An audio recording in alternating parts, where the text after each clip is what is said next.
নমস্কাৰ আপোনালোক সকলকে মোৰ ইউটিউব চেনেল আসাম এক্সাম কৰ্ণাৰলৈ স্বাগতম জনাইছোঁ। আজি কেইটামান পুনৰ বিশেষ পোষ্ট লৈ আহিছোঁ। আপোনালোকৰ অসম চৰকাৰৰ ফালৰ পৰা ওলাইছে এইকেইটা পোষ্ট। আপোনালোকৰ ডিষ্ট্ৰিক্টত ওলাইছে, আপোনালোকৰ হাইলাকান্দি ডিষ্ট্ৰিক্ট, মৰিগাঁও ডিষ্ট্ৰিক্ট আৰু আসাম স্কিল ইউনিভাৰ্চিটিত ওলাইছে পোষ্ট কেইটামান। ইয়াত আপোনালোকৰ কণ্টেক্সুৱেলো আছে আৰু পাৰ্মানেণ্টো আছে। গতিকে প্ৰথম মই হাইলাকান্দি ডিষ্ট্ৰিক্টৰ যিকেইটা পোষ্ট ওলাইছে সেইকেইটা মই কথা আপোনালোকক জনাই লওঁ। ইয়াত আপোনালোকৰ প্ৰথম যিটো পোষ্ট আছে সেইটো হৈছে coordinator for 1 number post unreserved, অৰ্থাৎ সকলোৱে এপ্লাই কৰিব পাৰিব। মাষ্টাৰ ইন ছ'চিয়েল ছায়েন্স বা ছ'চিয়েল ৱৰ্কৰ হ'ব লাগিব background, knowledge of basic IT বা কম্পিউটাৰ এপ্লিকেশ্যন থাকিব, নলেজ হ'ব লাগিব। ইয়াত কোৱা নাই যে চাৰ্টিফিকেট লাগিব বুলি। এক্সপিৰিয়েঞ্চ মিনিমাম 5 years 5 বছৰ লাগিব এক্সপিৰিয়েঞ্চ। তাৰপিছত আহিলে MIS প্ৰগ্ৰেম, এইটো আপোনালোকৰ BSc BA in statistics mathematics economics social science from reputed institution. Minimum diploma in information technology computer application, ডিপ্ল'মাখন হ'লেও হ'ল কম্পিউটাৰ এপ্লিকেশ্যনত বা ITত। এক্সপিৰিয়েঞ্চ লাগিব 2 বছৰ। তাৰপৰা এজ লিমিট 35 বছৰতকৈ বেছি হ'ব নালাগে বুলি কৈছে। গতিকে আপোনালোকে গম পালে যে দুটা পোষ্ট লৈছে, এটা হৈছে কৰ্ডিনেটৰ, এটা হৈছে MIS প্ৰগ্ৰেম। গতিকে আপোনালোকে এই দুটা এপ্লাই কৰিব পাৰে। তাৰ কাৰণে আপোনালোকে অসম চৰকাৰৰ যিখন আছাম গেজেট পাৰ্ট 9ৰ যিখন ফৰ্ম আছে, এপ্লিকেশ্যন ফৰ্মখন, সেই ফৰ্মখন ফিল আপ কৰি আপোনালোকে পঠিয়াব লাগিব। ইয়াত আপোনালোকৰ যিটো চেলাৰীৰ কথা উল্লেখ কৰিছে, কৰ্ডিনেটৰৰ কাৰণে 35,000 আৰু MISৰ কাৰণে 25,000 মাহেকত। এইটো আপোনালোকৰ পিৰিয়ড অফ প্ৰগ্ৰেম ইজ 2 বছৰ। 2 বছৰৰ কাৰণে আপোনালোকে এই কামটোৰ কাৰণে এপ্লাই কৰিব পাৰিব। তাৰপিছত আহিলে আপোনালোকৰ টাৰ্মছ এণ্ড কণ্ডিশ্যন, এইখিনি আপোনালোকক কৈছোঁ 2 বছৰৰ কাৰণে। তাৰপিছত after কমপ্লিটেশ্যন of 11 months their engagement will be renewed to another 11 months subject to satisfaction to the authority, অৰ্থাৎ 11 মাহৰ পিছত আপোনালোকৰ পুনৰ ৰিনিউ কৰা হ'ব। যদি আপোনালোকৰ ছাৰ্ভিচটো যদি ছেটিছফেকশ্যন হয়, অৰ্থাৎ ছেটিছফাই হয়, তেতিয়া আপোনালোকক পুনৰ আকৌ 11 মাহৰ কাৰণে আগবঢ়োৱা হ'ব, অৰ্থাৎ বৃদ্ধি কৰা হ'ব। তাৰপিছত আপোনালোকৰ date of test interview will be intimated shortly, অৰ্থাৎ আপোনালোকৰ টেষ্ট পতা হ'ব, হয়তো ৰাইটিং টেষ্ট বা ইণ্টাৰভিউত পতা হ'ব, সেইটো কথা উল্লেখ কৰিম বুলি কৈছে। তাৰপিছত selection of candidate will be done by the district FIR cell which is constituted as per government guidelines.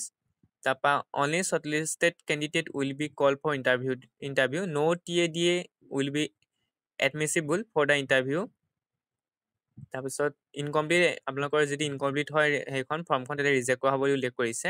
Last date হৈছে 27 অক্টোবৰ। 27 অক্টোবৰৰ ভিতৰত আপোনালোকে এপ্লিকেশ্যন ফৰ্মখন ফিল আপ কৰি ল'ব। ইয়াত কৈছে দি application accompanied by the required document along with 2 numbers of recent passport size photographs must be submitted to Sri Lalruhulu Khengti ACS Additional District Commissioner Hailakandi at his office chamber, অৰ্থাৎ আপোনালোকে ফৰ্মখন submit কৰিবগৈ লাগিব। 2 copy আপোনালোকৰ photo লাগিব আৰু যিজনৰ ACSBখন নাম কৈছে তেওঁ তাত দিব লাগিব বুলি কৈছে। এডিশ্যনেল ডিষ্ট্ৰিক্ট কমিশ্যনাৰ 3টা বজাৰ ভিতৰত আপোনালোকে দিব লাগিব। 27 তাৰিখৰ 3টা বজাৰ ভিতৰত।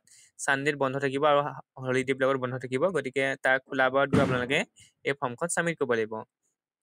The application must mention in his proper postal address, email ID and contact number, অৰ্থাৎ আপোনালোকে তাত আপোনালোকৰ পোষ্টেল এড্ৰেছ অৰ্থাৎ এড্ৰেছটো উল্লেখ কৰিব লাগিব।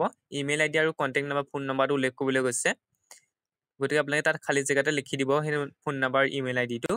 ডকুমেণ্ট কি লাগিব সেইখিনি কৈছে, চেল্ফ এটাচ, অৰ্থাৎ আপোনালোকে গোটেইখিনি জেৰক্স কপি ল'ব, তাত আপোনালোকৰ চাইন লাগিব। SLC pass certificate, SLC admit card, highest qualification certificate, তাৰপৰা employment exchange registration certificate copy, এই দুটা আপোনালোকক বিচাৰিছে ৰিকুৱেড ডকুমেণ্ট। লগতে আপোনালোকৰ বয়সৰ প্ৰুফৰ কাৰণে আপোনালোকে যি এডমিট কাৰ্ড আছে, এডমিট কাৰ্ড দি দিব, তাত ডেট অফ বাৰ্থ লিখা থাকে। গতিকে যি ডকুমেণ্ট আছে পঠিয়াই দিব। ইয়াত কিন্তু আপোনালোকৰ ৰিকুৱেড ডকুমেণ্ট বুলি কৈছে, 2খন লাগিবই দুটা, বাকীখিনি আপোনালোকে পঠিয়াই দিব লগত। গতিকে আপোনালোকে গম পালে এই দুটা আপোনালোকৰ ডিষ্ট্ৰিক্ট হাইলাকান্দিত ওলাইছে। গতিকে আপোনালোকে এপ্লাই কৰিব পাৰে। তাৰপিছত আহিলে আপোনালোকৰ office of the district and session জাজ মৰিগাঁও। ইয়াত আছে আপোনালোকৰ পিয়নৰ 3টা পোষ্ট ওলাইছে। OBC MOBC কাৰণে 1টা, আনৰিজাৰ্ভৰ কাৰণে 2টা। ইয়াত আপোনালোকৰ এইটো পাৰ্মানেণ্ট জব হয়। 12,000 বা 52,000 ভিতৰত আপোনালোকৰ পে' বেণ্ডটো থাকিব। Grade pay' 3,900। ইয়াত কৈছে must be class 8 pass but below' SLC, অৰ্থাৎ SLC পাছ কৰা হ'ব নালাগিব, অৰ্থাৎ মেট্ৰিক পাছ কৰা হ'ব নালাগিব, 8 পাছ কৰা হ'ব লাগিব, অৰ্থাৎ SLCতকৈ তলত হ'ব লাগিব। ইয়াত আপোনালোকৰ ভাইবা বছ হ'ব, ভাইবা তাৰপৰা আপোনালোকৰ ইণ্টাৰভিউ মানে আপোনালোকৰ ইণ্টাৰভিউ হ'ব। চকীদাৰ 1টা পোষ্ট ওলাইছে আনৰিজাৰ্ভ, ইয়াতো একেই পাৰ্মানেণ্ট, একেই আপোনালোকৰ কোৱালিফিকেশ্যন SSLC পাছ হোৱা হ'ব নালাগিব, আপোনালোকৰ ভাইবা ভইচ হ'ব। তাৰপৰা ড্ৰাইভাৰো আপোনালোকৰ একেই পে'মেণ্ট। OBC কাৰণে ওলাইছে 1টা পোষ্ট, অৰ্থাৎ আনৰিজাৰ্ভসকলে এপ্লাই কৰিব নোৱাৰে।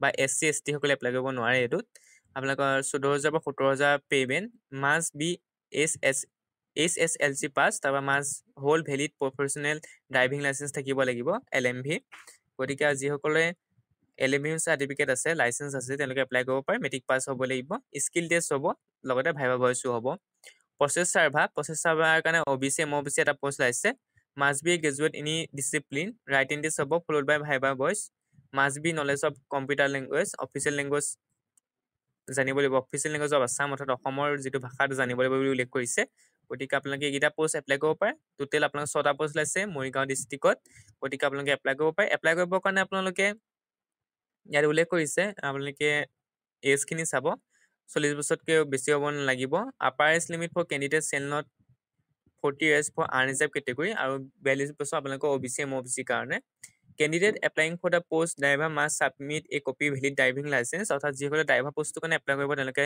এখন ড্ৰাইভিং লাইচেঞ্চৰ যিটো কপি আছে অৰ্থাৎ জেৰক্স কপি এটা আপোনালোকে ছাবমিট কৰিব লাগিব ফৰ্মখন লগত ছাবমিট কৰিব লাগিব ইয়াত কৈছে candidate must submit the application in standard form along with self attach copies of all testimonial regarding education qualification age caste experience certificate and character certificate copy of the employment exchange registration card along with 3 copies of recent passport size photograph duly signed by the candidate on the revised site and address to the office of the অৰ্থাৎ আপোনালোকৰ কি কৈছে ইয়াত যি আপোনালোকৰ certificate আছে যিমান qualification আছে ইয়াত মেনশ্যন কৰা এডমিট কাৰ্ডৰ পৰা ধৰি আপোনালোকৰ তাত আপোনালোকে কি কৰিব লাগিব জেৰক্স কপি উলিয়াই লৈ তাত চাইন কৰিব লাগিব চাইন কৰি আপোনালোকে সেইবোৰ গাঁঠি দিব লাগিব ক'লৈ পঠিয়াব পাৰিব উল্লেখ কৰিছে যে আপোনালোকে ডিষ্ট্ৰিক্ট ছেছন জাজ Morigaon VIP road opposite DC office Morigaon গতিকে আপোনালোকে মৰিগাঁও VIP ৰোড আছে বা অপজিট DC অফিচ আছে DC অফিচলৈ আপোনালোকে পঠিয়াব লাগিব এড্ৰেছটো দি দিছে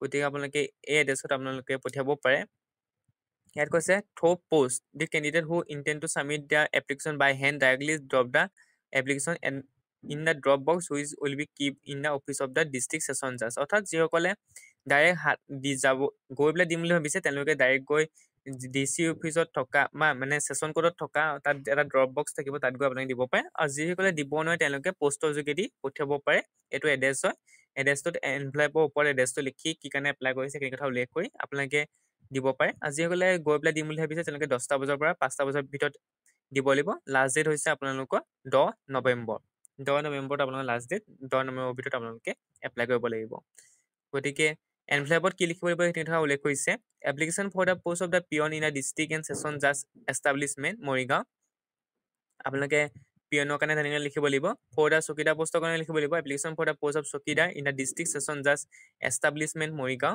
আৰু ড্ৰাইভাৰ কাৰণে লিখিব লাগিব এনেকৈ তাৰপিছত প্ৰচেছ চাৰ্ভাৰ কাৰণে লিখিব লাগিব এনেকৈ গতিকে যিটো পোষ্টৰ কাৰণে আপুনি এপ্লাই কৰে সেইটো কাৰণে তেনেকৈ লিখিব লাগিব দুইটাৰ কাৰণে এপ্লাই কৰিলে একেলগে লিখি দিব কিনাৰতে আপোনালোকে কমা দি লিখি দিব যদি পিয়ন আৰু চকীদাৰ কাৰণে এপ্লাই কৰিম বুলি ভাবিছে একেলগে লিখি দিব separate application to be submitted for ইয়াত কৈছে যে ছেপাৰেট এপ্লিকেশ্যন ছাবমিট কৰিব লাগিব ছেপাৰেট পোষ্টৰ কাৰণে অৰ্থাৎ একেলগে লিখিলে নহ'ব বুলি কৈছে গতিকে আপুনি যদি চকীদাৰ পিয়নৰ কাৰণে এপ্লাই কৰিম বুলি ভাবিছে তেতিয়াহ'লে বেলেগ বেলেগকৈ আপুনি ফৰ্ম বেলেগকৈ দিব লাগিব লাষ্ট ডেটটো ক'লোৱে তাৰপৰা ইয়াত কৈছে interview shall be uploaded Morigaon ডিষ্ট্ৰিক্টৰ যিটো অফিচিয়েল ৱেবছাইট তাত আপোনালোকৰ যেতিয়া আপোনালোকে চিলেকশ্যন হয় তেতিয়া আপোনালোকৰ তাত শ্ব' কৰিব আপোনালোকৰ ইণ্টাৰভিউ কাৰণে মতা হ'ব বুলি কৈছে এইখিনি আপোনালোকৰ উল্লেখ কৰিছে গতিকে আপোনালোকে এইখিনি চাই ল'ব